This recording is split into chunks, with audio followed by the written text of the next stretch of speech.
this is an evergreen cache. And so first, let's go back to the basics and understand why we are caching.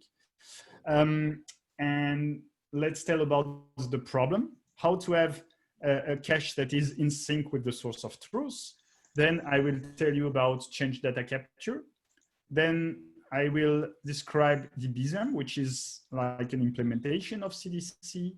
And finally, I will show you how you can use Jet and Debizium together. And finally, I will end up with a demo. So the caching trade-off, and that is like the basics of everything. You start having performance issue because you cannot get data fast enough. So your first reflex is to set up a cache. That is good. Now your data is available much faster. But the trade-off is there is a chance that the data is not in sync with your source of truth. That's very, very important. Now imagine we have this application, and in that case, if the application is the only component that writes and read from the database management system, then there is no trade-off involved. Like every time we write something to the database, we go through the cache, and the cache itself can be the one writing. So we can do write behind, or we can do write through. I mean, it depends. But basically, we are sure in that way that the cache is always in sync. So actually, the app doesn't need to access the database itself. The cache acts as a facade, as a proxy to the database, and we are sure that the data is always up to date. That's great. That's the best case. In general, in life, there is no best case, so something bad happens. And the bad stuff that happens is there is something that writes to the database. For example, I mean, something very stupid that happens every now and then. You have a table with like references, a repository, like the repository of customers, of countries, of, I don't know. And it gets updated every day, every 2 days, whatever. Now your problem is, now the cache is no more in sync. The cache doesn't have the entities. You could say that, okay, if you only have like inserts and the cache reads from the database, if it has not the entity, but the fact is, if you return the list of everything, then the cache will return the list of every country without the countries that were inserted, for example. So it only works if the app knows that the list has changed and can request them. So it's not applicable. So this is my not happy face. This is how I manage to keep the cache in sync. And you might know about these quotes that there are two hard things in computer science: naming things, cache invalidation, and of course, off by one error. And that's supposed to be a joke. And of course you are muted, so I cannot hear you laugh, but I pretend that it's a very funny joke. About cache invalidation. So you must think about that there are two terms that are very different regarding caching. You might have heard about invalidation, and you might have heard about cache eviction. Cache eviction and cache invalidation are two different things. Cache evictions is when the cache is full. So the first thing first is, in general, when you think about the cache and you are a young developer and you think, hey, I will use a hash map and everything will be fine. And it's fine for a time, yes. But the thing is, in general, you use a hash map, but the hash map is unbounded. So it can grow without any limits. That's not what you want. When you want to use a cache and you are not a junior developer anymore, you probably use an existing solution. Can be Hazelcast, can be one of our competitor, but never use a hash map as a cache. Please don't do that. So now we have this professional cache solution, which is bounded. What happens when we have too many items and we need to add more stuff. Well, we need to remove an entry, an existing entry. And you have different strategies to remove them. You can have list recently used, you can have list frequently used, you can manage a priority yourself to say, oh, I want to keep this one, whatever. So this is cache eviction. And now you have cache invalidation. Cache invalidation is different. Cache invalidation is bound to the concept of time to live. So when you put an item into a cache, in general, you tell how long it will stay in the cache, how long it will be relevant to avoid reading from the cache and not being in sync with the source of truth. And actually, it's a real problem. It's a real hard problem. Because if you choose a TTL, let's say you choose 5 seconds, but then your source of truth will change every second. That means that you will miss updates. You will keep stale data. So you will need to decrease your time to live. But if you decrease the time to live too much, that means that you will remove the entry and you will reload it again from the source of truth, though it was the correct data in the cache. So you need to choose the correct frequency, and the correct frequency, it's very context dependent. Perhaps there is a batch that changes the source of truth at a regular interval, then it's more or less easy. But if the changes that are made to the source of truth are not regular, it's really, really bad. So you must infer, might be context dependent. Do you need to have the correct data? For example, let's think about, I love this example, this e-commerce architecture. So imagine you have an e-commerce architecture, and because you are a hype developer, then you have like a microservice architecture. So you have the checkout microservice, you have the cart microservice, you have the catalog microservice, and you have the pricing microservice. So when you want to do the checkout, you need to call the pricing microservice. And you want to cache the data there, because actually if you have no prices, you cannot order. And that's really, really bad. But you will tell me, hey, but if I cache the prices and they are not in sync, I mean, it's not the correct price. And from an engineering point of view, that's a real problem. From a business point of view, that's not a real problem, because it's always better to sell at a slightly wrong price than not to sell at all. So it's context dependent. In most of the cases, you would be happy to have not the correct data. Sometimes you might need to have the correct data. Anyway, you might have a specific polling process that reads data from the source of truth and puts it in the cache, but you have the same issue regarding the frequency. If you don't know the frequency, if it's regular frequency, you need to find the right to sync with the frequency. If it's not regular, again, sometimes you will miss updates, or sometimes you will refresh the cache when it's not necessary. When you've got this problem, this kind of problem in general, you say, okay, I will go event-driven.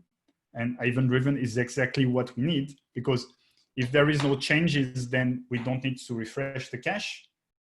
And as soon as there is a change, we need to refresh the cache. So we should need to be event-driven. Now, event-driven in the database. In general, for experienced developer, that means triggers. Yes, triggers for the win. However, not all database implement triggers. And the second problem is triggers are very good if you want to do changes inside the database, but they are very bad at actually calling an external process to do something outside the database. So let's take an example of MySQL, which actually implements triggers. So how do you do that? How do you call a function that can do something. Well, you must be good in C++ because the function needs to be written in C++. Now, the operating system must support dynamic loading, which again is a security issue. And now it becomes part of the running server. And well, you've got so many limitations and constraints and issues that it's not fun.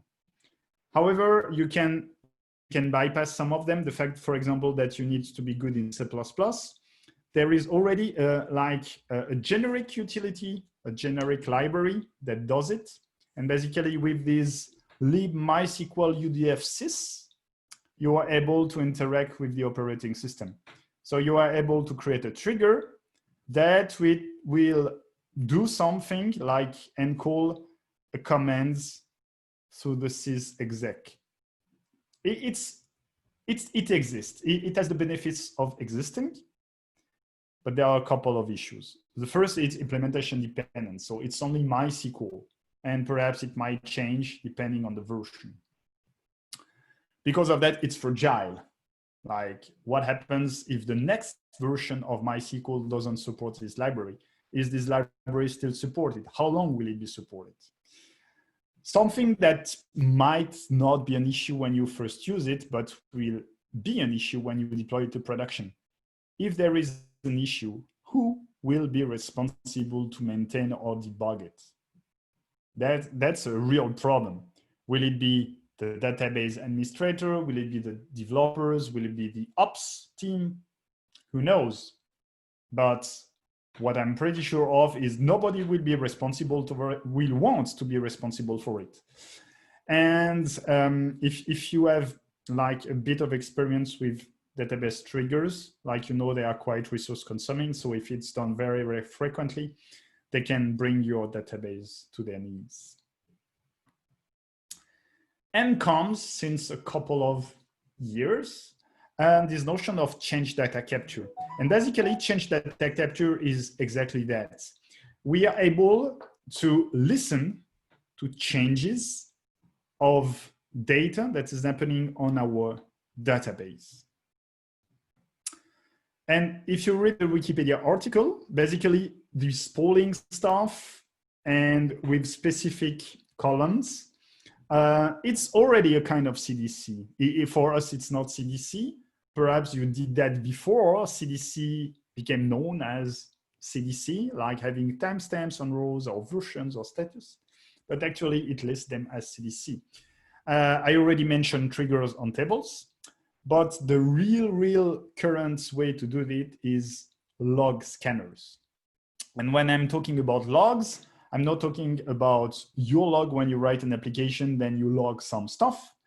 I'm talking about what could be an implementation detail. What is an implementation detail, sorry. You might know about this post by Martin Kleppmann called Turning the Database Inside Out. And in this post, Martin talks about, like, basically you have this traditional database, and in general, you don't have a single node, because if your node fails, then basically your whole system is down.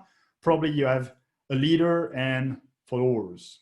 And how does the follower keeps up with the change made to the leader? Well, in general, there is a file, and the leader writes down every changes that it received that have been committed to this file. And this is what is the log, the replication log or the bin log, or it depends on the exact database implementation.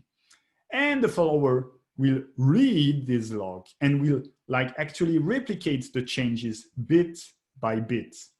And also, if the leader, for some reason, it crashes, as long as it restarts and it has written every changes in the log, then it can also catch up with its own changes that it didn't execute before because of this crash. So this is an implementation detail, but if we could hack this implementation detail and read this log, we could use that for change data capture.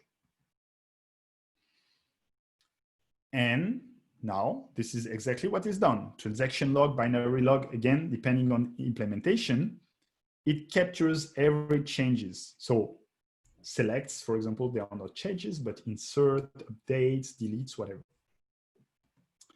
As I mentioned, right now it's used for replication and for data recovery, but let's use it for our own purpose. So let's hack it. And this is what it looks like in MySQL. So it's not super friendly. You can read some stuff, you can see an update where, and you can see some stuff, but it looks more like hieroglyphs. Huh? If you don't know how to read that, it will be hard to really take advantage of. And of course, it needs to be made for every database that you are actually using. So Oracle, MySQL, MariaDB, or whatever. Not great. Same issues, implementation dependent, fragile, and who maintains and debugs it.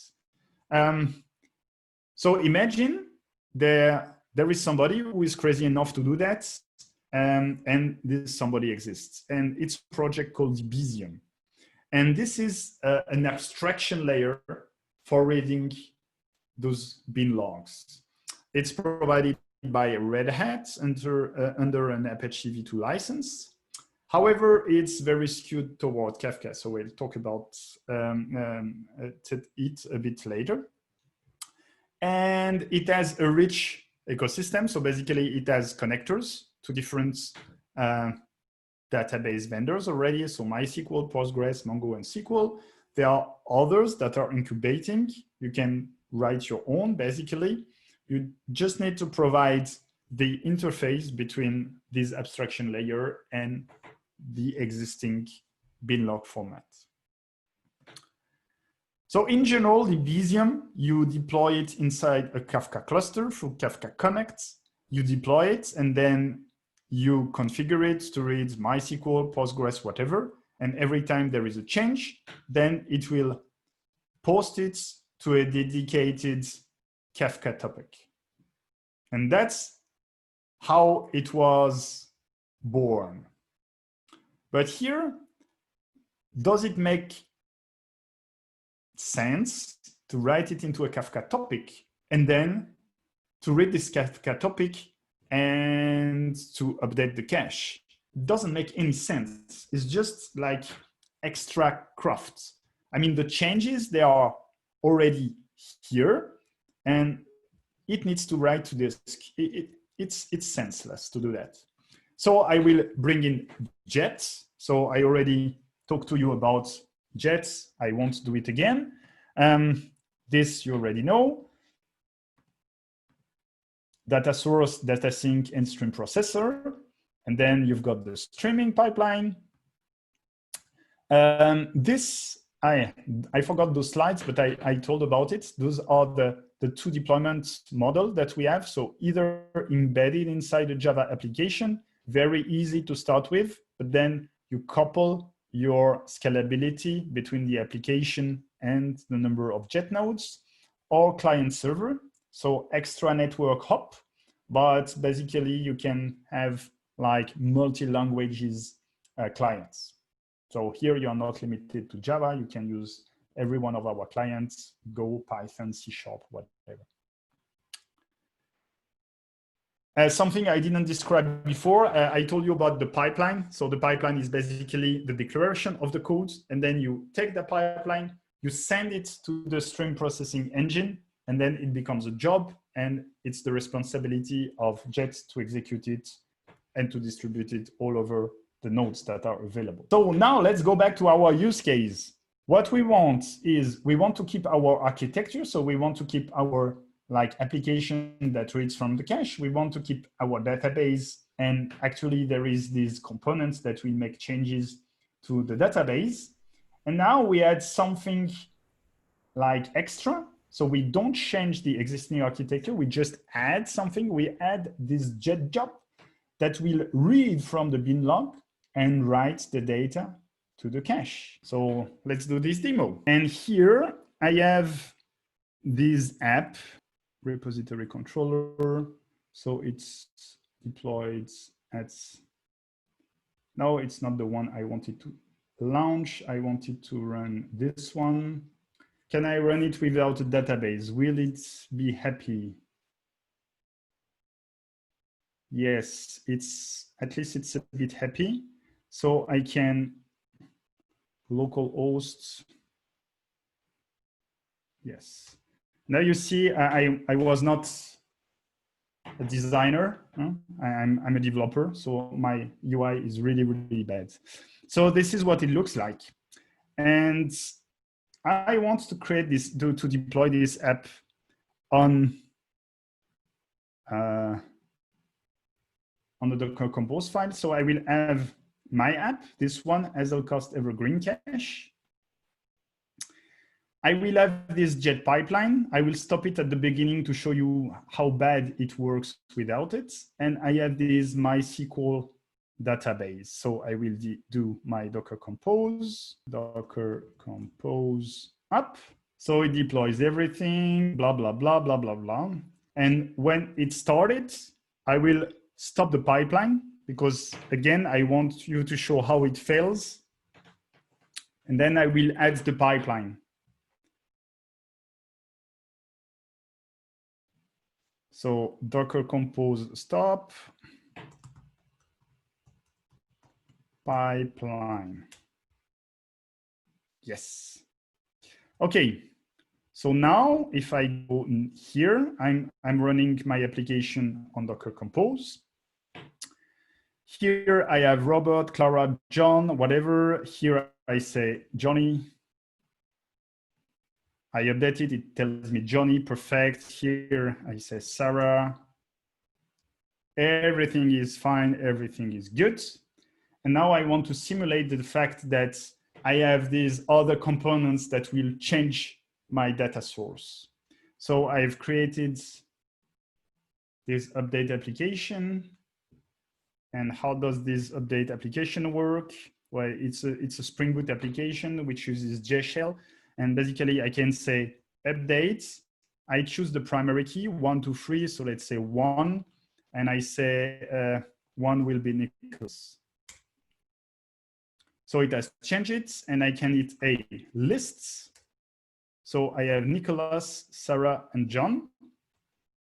But then when I want to read it, of course, I still have John because I'm reading from the cache, because the cache is not up to date. So let's run this pipeline. So now I will start the pipeline again. And let's see how the pipeline works while it starts.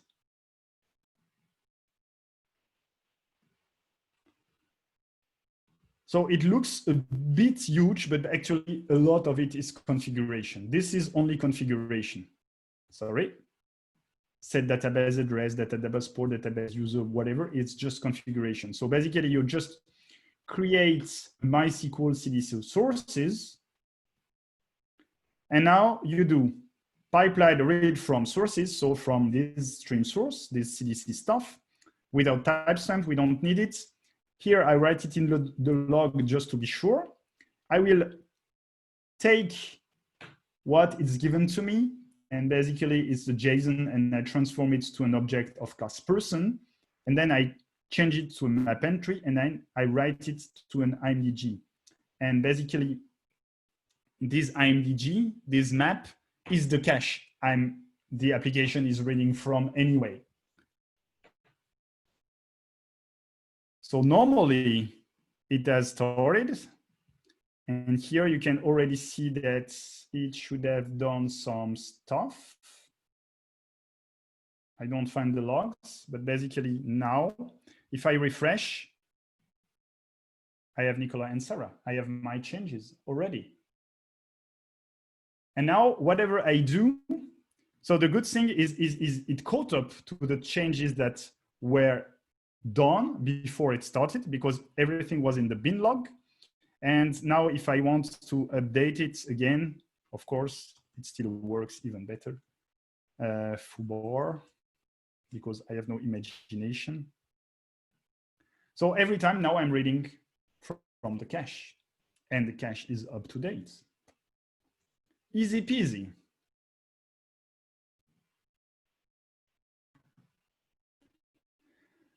So in this talk, I showed you about the caching trade-off. It's fast, but it's stale data. So in order to cope with stale data, you need to sync your cache with your source of truth. It's a hard problem. So just use event-based architecture for the win. And in this current scenario, you can like easily sync it with change data capture, and the integration is done easily through Hazelcast Jet. So again, thanks for your attention. You can read more about jets on the third link, and you can get the sources for this demo on the last link. And now I will be happy to have your questions. So, Nicholas, I have a question. So let's say I do all this deployment using this Hazelcast, and Hazelcast is like a wrapper on CDC, which is change data capture. And let's say that call fails. So no, wait. Sorry. Just to use the right semantics. Hazelcast is the company, and we have Hazelcast AMDG, and we have Hazelcast Jet. Yes. Hazelcast Jet, yeah. And Hazelcast Jet is not a wrapper around CDC. Hazelcast Jet provides a CDC connector that is a wrapper around the Debezium. Okay. To use the correct semantics. Okay, cool. So, yeah, just wanted to ask around that part. So let's say if Hazelcast, I'm using this Hazelcast Jet, and that is actually making my cache up to date with all the DB writes. And if let's say that call fails, so do we have like is an inbuilt retry mechanism, or how the things are there? Do you have? Sorry, I didn't catch the last. So does it have like the inbuilt retry mechanism? Do we have mechanism to provide like how many retries will it make to like validate my cache or make my cache valid? Sorry, I have a hard time understanding you. How many what? So am I audible clearly? Actually, my internet is a bit shaking. Hello. Okay, I'll try and guess the question. Please do correct me, Puneet, wherever it's. I believe it's Puneet, right? Yes. So, Shavik, let me repeat. So, what I was saying is, let me just be very near to my mic. So, what I was saying is, does this Hazelcast have an inbuilt retry mechanism to validate the cache, or is it like the exponential retry? How the things are there in Hazelcast? Retry mechanism. Yes. Correct. Yes. You're asking about retry. Yeah. Well, yes. It's distributed. In general, what I'm writing to is basically a Hazelcast cluster in that case. So we don't have retry built in the Jet pipeline, but basically what could happen? Is like the network, there is a network that is cut. So in that case, you would have like explicitly something that your pipeline doesn't work. So you would need to handle that retry yourself, but the data is still there. So it's not an issue to retry it by yourself. Another stuff that could happen is that basically, since it's a cluster, you could have a network partition. And as long as you are able to access part of the cluster, then when the network is able to repairs itself, then the changes will be propagated on the other nodes, just part of like Hazelcast clustering feature. Nicholas, I had a question, a bit off topic here, but since Jet is effectively a stream processing framework, and this is a question which I've heard a lot, but is it a right framework for transmitting data across, say, cloud providers? Is that a good use case for Jet, or is it probably not a good fit there?